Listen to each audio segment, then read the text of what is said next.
podcast. I'm joined by Vuk. So, Vuk, there are significant meetings that are happening in terms of monetary and fiscal policy this week. So, can you fill us in on what's important to know and what's important for those who are investing in markets? Sure. Hi, Scott. Nice to see you again. We haven't had one of these podcasts in a while. It seems like we always do them before important events, which is when it's important to listen to them. Am I right? Um, so basically, the events coming up. So we have once again, a crucial fiscal policy and monetary policy decision all coalescing in 1 week. Specifically, so on Wednesday, so tomorrow, we're gonna see. First, we're going to get a detailed composition of the quarterly refunding announcements from the Treasury. And then later during the day, at about 2 p.m., we get the standard FOMC policy statement from Chairman Powell of the Fed. So usually, what happens with these events, they're market movers, right? They tend to move markets either up or down, depending on the decisions, right? So we can get either two things, right? We can get the Treasury and the Fed being more accommodative again in fiscal and monetary policy, pushing markets up like they did back in November 1st, which sent the markets up to a powerful rally over the next 4 months, essentially 5 almost. Or we can get the Treasury increasing its coupons, its long-term bonds, which is going to trigger a decline in bond prices and an increase in bond yields, or because higher supply. We keep going for this every time. So higher supply, same amount of demand, it reduces the price, pushes yields up. On the other hand, we can also get the Fed saying that basically they're not gonna cut 3 times, because that was the current expectation, and this is what we heard last time in the March meeting from Chairman Powell. 3 cuts were announced. However, in the meantime, lots has changed, and the markets are expecting only 1 cut now. So if Powell reiterates that, and because when you look at the data, when you look at higher inflation, you look at slowing economic growth, and other things, I mean, they basically have very little reason to cut, right? However, if Powell doubles down on that, then we might get another powerful rally if he doubles down on the cuts. But if he moves back and we get a more hawkish statement, then we can probably get another sell-off into next month as well.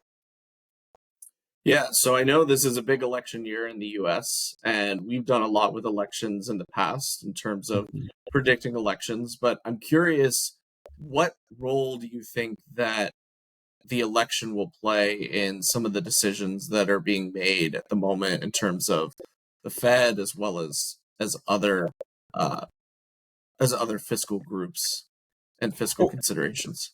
Yeah, immense. I think, the fact that this is an election year, I mean, historically, even if you look at election year performances of markets have typically been great, apart from years where you had a crisis regardless of an election, like in 2008 or 2000, right? So you had a dot-com burst in 2000, you had the financial crisis 2008.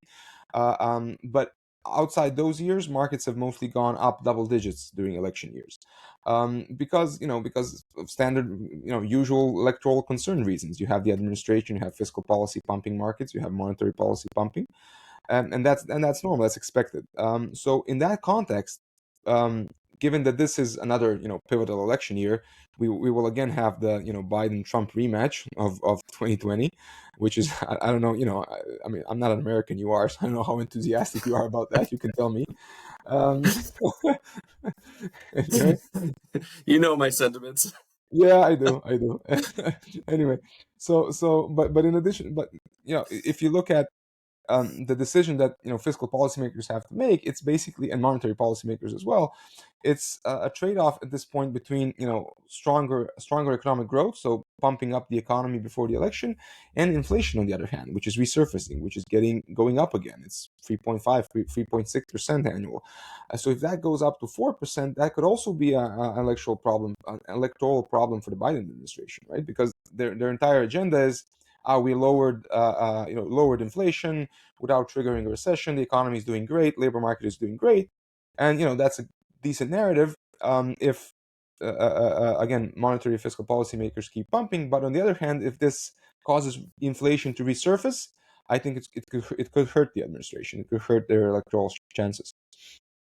Yeah, so I want to talk about that a little bit. So as Chairman Powell is looking at some of these numbers, what are some of the trends that we're seeing even over the last few quarters in terms of inflation, and how do you think that's factoring into the decisions the Federal Reserve has been making the last few quarters?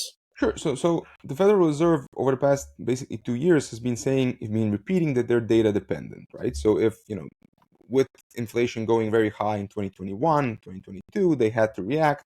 They raised interest rates significantly. So they went up from 0.25, so 25 basis points to 550 basis points, right? So that's a huge increase in interest rates. And even after all this, during this entire period where interest rates were staying high, Powell kept repeating we're data dependent. It depends on what inflation numbers are. It depends on where the economy is, right? It depends on financial conditions. Are they going to be tightened or loosened? And if you look at the data of inflation, and this is what we've been saying for over a year now, it's sticky, right? So it went down from 9% to less than 4%, and which was expected, right? Because we kept saying this whole increase to 9% was driven by other factors, not just the monetary and fiscal stimuli. There was also the COVID effect, the post-COVID recovery. You had supply chain problems. Whenever you have huge demand reaching limited supply, you're going to have a spike in prices. And this spike happened and corrected. However, we're still left with that sticky part of inflation. If you look at the composition, right, food is back to around 2%. Energy is back to around 2%, which means, by the way, that prices are still increasing. Okay, so inflation is a change in prices. Prices are still going up. They're not declining. So you still have that effect with people are saying, so you still have that emotional effect. Oh, prices are much higher now than they were a few years ago. And that's true, right? Undoubtedly.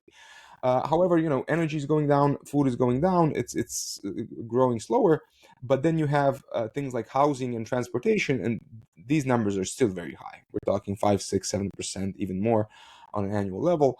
And this is driving the sticky part of inflation. So you have services, you have housing, and these elements are still keeping inflation sticky. And as long as that's the case, the Fed is not the job is not done for the Fed, right? And that's why some people are saying we might even get a hike this year. I don't think we're going to get a hike.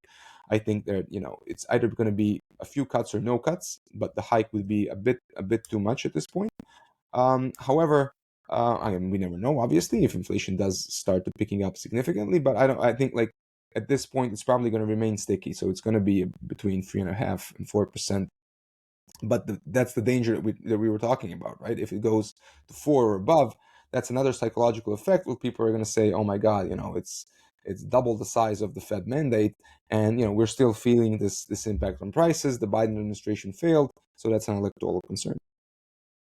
Yeah, so I know a little while ago we started a newsletter. So for those who are interested, what would you say you cover in more depth in the newsletter that would be of interest to potential investors or those who are just interested in the macro environment? Sure. So our newsletter is open for all of our investors into the fund, and paying subscribers.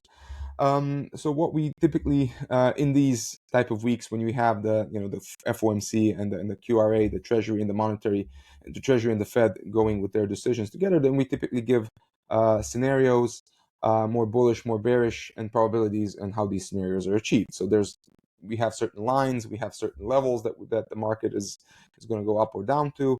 And there's also, we kind of have a good idea of depending on the decision. So the best idea is to enter flat in these kind of events, right? But depending on the decision, whether it's more hawkish or dovish, what does that mean? How would that be interpreted from the Fed? Or whether it's more pro-cyclical or anti-cyclical from the Treasury. So there are certain levels, right? As if the Treasury issues more bonds than expected. So what's the expected level? Then we can get like a sort of a bearish impact. But if it's less, then we get a bullish impact. So these are the things that we discussed in more details in the paid section of the newsletter. All right. Thank you so much, Vuk.